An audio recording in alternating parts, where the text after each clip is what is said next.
Priorities affect the quality of your life.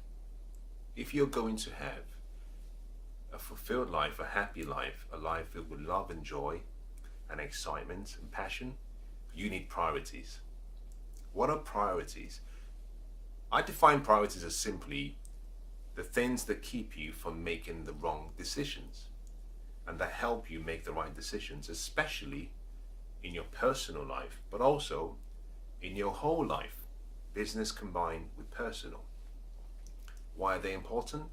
Well, until you have clearly defined priorities, there is a very high chance that you will continue to sabotage yourself and you will continue to make decisions that you live to regret. It's important you understand what the priorities in your life are, and most importantly, the importance, because not all priorities are equal.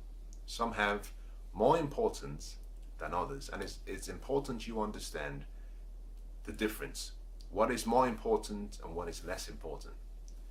How do you do this? Well, to set and to keep your priorities, the first thing you want to do is actually write them down. Identify your priorities.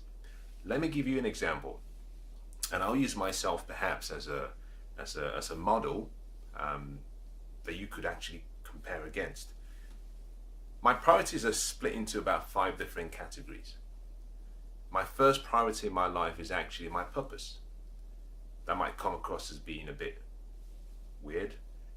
There's a reason for that, and the reason is because I was born for a reason, and I came into the world as an individual, and I came here to fulfill a unique purpose. I believe that, I know that, and except I am doing what I was born to do, I know I'll be very unhappy, I know I will be unfulfilled. And because fulfillment comes from doing what you were born to do, it is my first priority. My second priority is my family. For you, you might break this down into subgroups. You might say my spouse and then my children. Or you might say my spouse, my children, and my other relationships. You can put it as one group, or you can split into different groups. I think it's quite useful to have a split, especially if you have children. You can say my spouse is my number 2, my number 3 are my children. In my case, I have my family as my second priority. My third really is my health and well-being. I need to have a good physical support system that supports my dreams, but also that supports my family.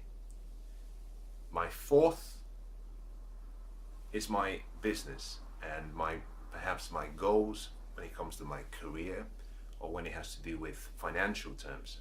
So there is a if you saw what I've just gone through, there is a hierarchy. I started up by saying my purpose. Next, I said my family. Next, I said my health. Finally, number 4, I talked about my business, and that deals with financial wealth, etc. The reason why my business or financial success is my number 4 is very simple. Financial success is a result of living a good life. If you do things well, you get a result. So I don't pursue the result. I simply do what I have to do and live the way I have to live, and I get that as a product, as a reward for doing things right. So my priority actually varies, and because I have those priorities defined, I assess the quality of my life and my level of happiness based on how much time I'm spending in each of the respective groups or categories. So do the same thing. You can have a long list of priorities as long as you want to, but define it for yourself. Everybody is different. The second thing to mention really is that as you grow, your priorities will change. So it doesn't have to be so rigid and fixed that you refuse to be unaccommodating. You have to recognize that you are a growing person, and one of the most important needs we have is the need to grow. And the more you grow, the more your desires will change, your needs will change, which means that your priorities may have to be readjusted. Once you've defined your priorities and you have it in a list, Have it in, whether you can choose to do it in descending or ascending order is entirely up to you, but identify the most important down to the least important. Next, how do you keep your priorities on track and make sure that every day you're living a lifestyle that accords with the priorities you've defined? Well, the first thing is to write it down. Have your priorities in writing. Write it down, and my suggestion will be have it in a location, put it in a location where you can see it every day, where you can see it, because we live so busy lives that every day is very easy to lose track on what's important and what's not important. I have been on a number of occasions been so busy, sometimes with trying to achieve, that I forget that my family is the most important. Now, let me just use this opportunity to say that 80% of your happiness really will come from your relationships, whether that be your family or your interaction with people. So just remember that, and that any priorities you have that you might consider to be tangible items will not create happiness for you. They can come and go, but family and friends and a good support system would always be there for you. So be careful when choosing your priorities.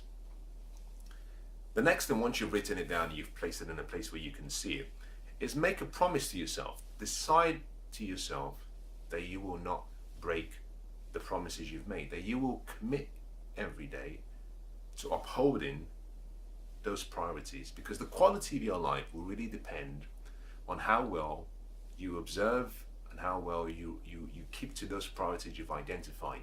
Most people get into a state of what they call maybe work-life unbalance. The truth of the matter is that your life is never really going to be in balance. It's not like a wheel where you can actually, a wheel of a car, where you can say it's actually a smooth circle and I have everything in balance. The reason is simply because each priority area has a different level of importance. And because it has a different level of importance, there is no balance. Get that really, really clear, is that the wheel of life, or what you might call the wheel of your life, which is your priorities, are not equal. And because they're not equal, your life, the picture of that wheel, if you're using a wheel to represent the various categories or areas you've identified, it may not be completely symmetrical, and that's okay. But promise yourself you will never give up. Promise yourself that you will not back away from your commitments to your priorities. The next thing you want to do is then decide that every day you will do something that pushes you towards fulfilling that priority. Your priorities have to be seen like daily habits. It takes time to form a habit, but also takes time to replace a habit. The way you form the habit, start with your priorities by doing daily disciplines, things that actually help you form, fashion, build those success habits. And one way to do this is simply to agree within yourself that you would never let one exception occur. That you would never let one exception occur within a 100-day period. That is how long it takes to really form a new habit and have it so locked into your subconscious mind and your lifestyle that it's almost impossible to break. If you can discipline yourself for 100 days without letting one exception occur, that habitual routine becomes instinctive, it becomes automatic. So identify small action steps you have to take every day that leads you towards developing that priority habit. Now, also promise yourself that you will not let one exception occur. Now, what does this really mean if you were trying to make it more real? This simply means that you will never go to bed without successfully executing and completing a priority you had set for yourself. How?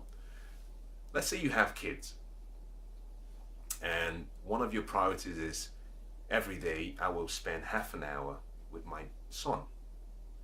Every day I will spend half an hour with my son. What you simply do is you simply say, without fail, I will spend half an hour with my son.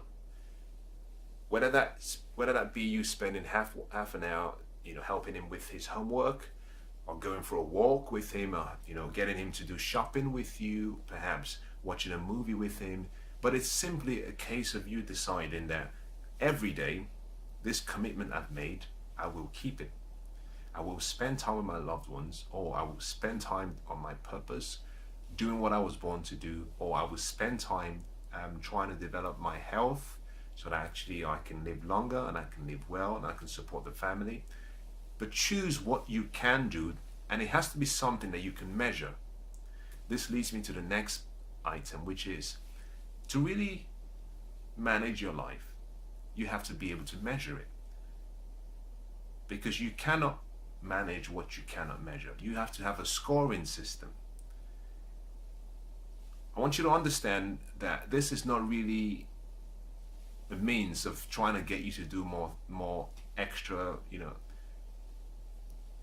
administrative work and, putting out your to-do. No, what you're trying to do really is simply say, because I've identified the most important things in my life and I want to live the good life, then every day I have to see how well I've lived one day. So every day, have a way of scoring yourself. And that could actually be, you spend time with your loved one and you score yourself where you say, okay, on a scale of 1 to 10, what would I score myself in terms of the quality of the time I spent? Was I fully focused? Was I attentive? Did I listen well? Did I ask questions? Do I feel as though we're bonding a lot more? By scoring yourself, it gives you the opportunity to reevaluate what you can do better. After every difficult experience, it's important that you step back and ask yourself 2 questions. What did I do well, and what could I do right? The people who achieve great levels of success are those who have actually trained themselves to focus on the second question. What could I do better? Growth is hidden in improvement. Growth is hidden when you push yourself towards the edges of your discomfort. That is where growth lies. By asking yourself, what can I do better? You go into a mindset of having a feedback system, but more importantly, a mindset that is conditioned towards consistent, never-ending improvement, because you're always looking to improve. And if you can constantly improve each area of your priority, that increases your level of joy, that increases your level of happiness. Just imagine for a minute that you were doing this with your spouse, and every day you sat back afterwards and said to yourself, how would I score the time I spent? And it's not about the score, it makes you stop and say, how could I have made the experience more pleasurable? How could I have made it more memorable? By doing that, slowly you start to develop a new attitude, a new character towards the people you spend your time with or the things that you do. Very important. Next, once you've done that, it's really important for you to find a way to take those priorities that you've promised yourself that you want to keep and you want to maintain, find a way to convert those to pictures. Have a family wall, have a location where you have maybe pictures of your family, and that is with you regularly. That could be a photograph on the desk in the office, that could be a photograph on your phone, but have pictures of those priorities around you. Put it on your phone, have a folder on your phone where you say priorities, and you could have pictures of perhaps someone with great physical body, someone running, someone doing yoga, someone doing any form of exercise to remind you about your health priorities. You can then have your pictures of your family and your friends to remind you about your family priorities or your relationship priorities. You can have pictures of what might be your purpose, your passion, what you love to do, what excites you, your hobbies. Have pictures of that as well. And you can go as far as having pictures of your business. That could be a photograph of the office you work in. It could be a photograph of you at work. But have those pictures because it reminds you of what is important. Now, by constantly looking at these pictures on a daily basis, when what you might consider to be distractions, when they come across your way, because you've been consistently conditioning your mind about staying focused on your priority, you can simply say, I'm willing to accommodate the distraction if the distraction is happy to be the last item on the list. So if you have a priority which is, I have to spend 1 hour with my family every day, but something comes up, it could be perhaps you've been invited out for drinks with the boys, but it's not really an important social event. It's something they can afford to go and have fun without you. If you have your priorities really clear, it's a lot easier to say, I'm sorry guys, I promised my wife and I promised my son that I'll be home to spend time with them. And you can say no. But learning to say no is one of the most important things we all have to learn, especially when it has to do with our priorities. You have to learn to stay focused on your priorities. If you're not good at staying focused and you do not have your priorities really written down and identified, what tends to happen is that you find yourself in a state of being spontaneous. You go and you indulge, you enjoy yourself, but you come back and you feel miserable for a few days because you missed something that was of more importance in your life. Very important.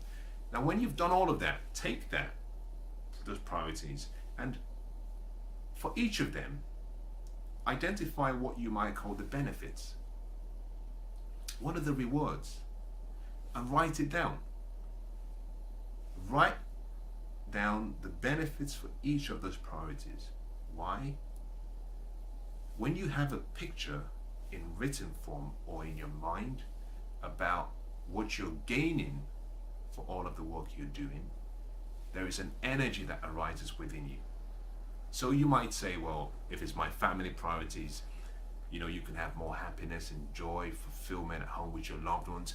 Just stating those benefits helps you solidify those priorities. It helps you anchor those priorities in such a way that it's almost impossible to break it by any external distraction or any external event. You could change it yourself, but you get to a point where you simply say, the benefits of actually sticking to these priorities outweighs the feeble distractions that could come my way.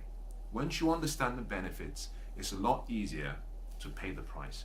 What the benefit really is a picture of the promise. Every sacrifice has a price, and every sacrifice has a promise. If the promise is painted in beautiful colors and is very clear, the price is easier to pay. By having the benefits written down, what you're doing is you're writing out, you're painting pictures of the promise. And the promise will pull you through all difficulties and will pull you through all challenges and will help you with your decision making. When you've done all of that, you've come to a place where you're ready now to do what I call write your mission statement. That might sound strange, but it's important. You need a mission statement for your life. You need a life mission statement. What is a life mission statement?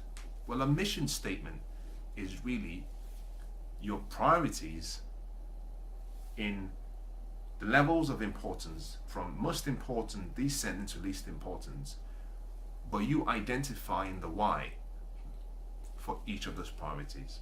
So your mission statement is really your reason for doing what you want to do for each priority.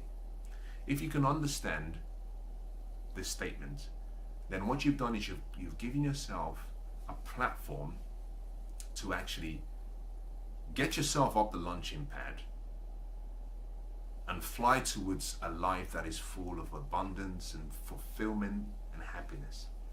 You need a mission statement. You need a mission statement. Your mission statement identifies the why. You see, when you have clarity on your why, the what that needs to be done and the how that needs to be done becomes so much easier. Why gives meaning to everything you do. Your mission statement is simply your why. And remember that your mission statement is different. It's quite different from your, what you might call your philosophy of living, or your philosophy of life. Your philosophy of living has to do with how you live. Your mission statement has to do with why. Two different things. To develop a mission statement, again, like I said, list out all of your priorities, from the most important to the least important, and then list out your why, the reasons why you want to do each of those and why you have to do each of those. When you have all those reasons in written form, those reasons becomes your mission statement. If you want to have a successful life, if you want to have a happy life, if you want to have a fulfilled life, you need priorities. And you can support that priorities by understanding and documenting your mission statement. Both of them combined will give you a strong foundation to dealing with all the pressures from life, but also taking hold, taking control of your life and remaining in charge.